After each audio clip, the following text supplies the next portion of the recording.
Mark, final Group 1 of the year, and you've got 2 reps in the New Zealand Thoroughbred Breeders' Stakes. First of all, SKEW WIFF, we saw her work in company this morning with SABLIER. Your reaction to that work?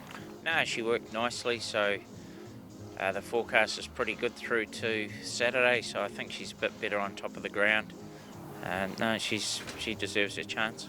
Good second at Group 1 level last time out. How's she come through the Living Classic? No, really well, so if anything that was second up, I think she'll be third up this weekend, should be just nice. Okay, AROMATIC's just worked in company with LaCroix. What'd you make of that? No, she worked nicely, but her form's better on rain-affected tracks, so as I say, the forecast is looking pretty good, but she's in really good form. Yeah, her run in the Cuddle Stakes must have been really pleasing. How did you assess it?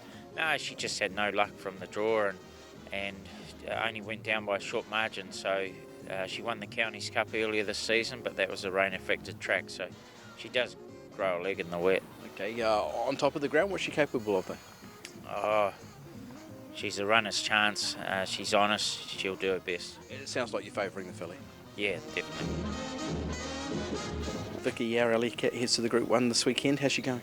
She's good. She's well. She didn't have a great start last start, but we'll just put that down to track conditions and poor ride really. Yeah.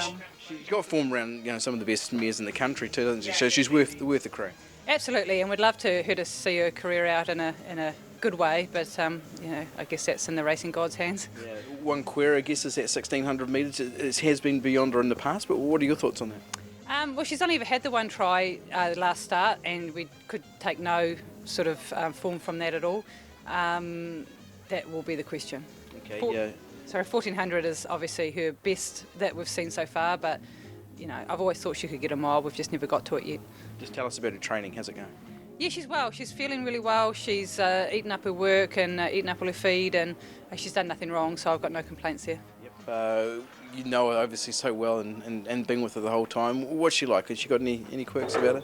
Yeah, she's savage. The more difficult she is, the more confidence I have in her, and she's quite difficult this week. Karen, we've just seen SABLIER working company ahead of Saturday's New Zealand Thoroughbred Breeders' Stakes. What did you ask of her today? We ran 1,200 metres, nice working gallop, and finished it off really well. I couldn't see the marks, and Dennis said he did, so he got them running 120, but there were no splits taken. Yeah, were you happy with what you've seen from her today? Absolutely, she looked really good going through the line, so she's pulled up well. Yeah, she's good. Can you compare her condition going into this one to her previous bests? Yeah, she's pretty much on the mark. This one will sort of just get her dead right for it because we've had a little bit of time between the last run. But she's, pulled up well, hardly a blowout of her, so very happy. Speaking to you in previous weeks, this has been the target for quite some time, hasn't it? It has, yeah. We're sort of looking forward to it and hoping for a little bit of dampness, but now that Mustang Valley's coming back, it's going to be a little bit more difficult if the rain comes. But yeah, we're going to have a crack anyway. TEVERE going into it in really good form, back to her very best last time out. How's she come on since then?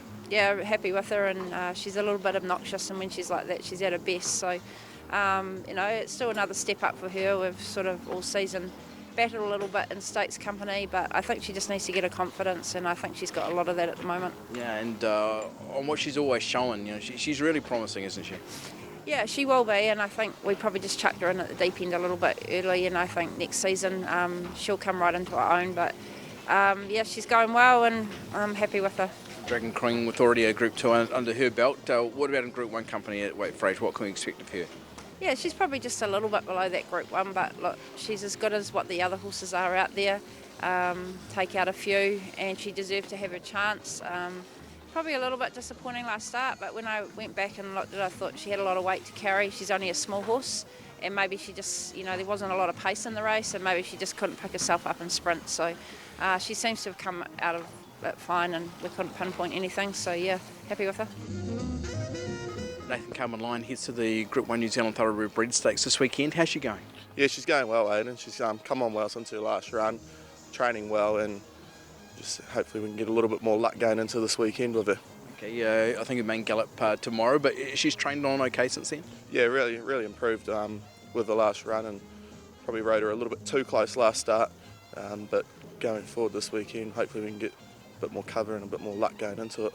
Yeah, Weight for Age, it is a step up, but she's definitely worth having a crack, isn't she? Yeah, absolutely, and she's a really classy mare, and she showed that with her Karaka, 3-year-old Karaka Mile run last season, and obviously she's had a pretty up and down season with tracks and all that this season, but going forward hopefully we can get onto a good deck and hopefully she can put her best foot forward.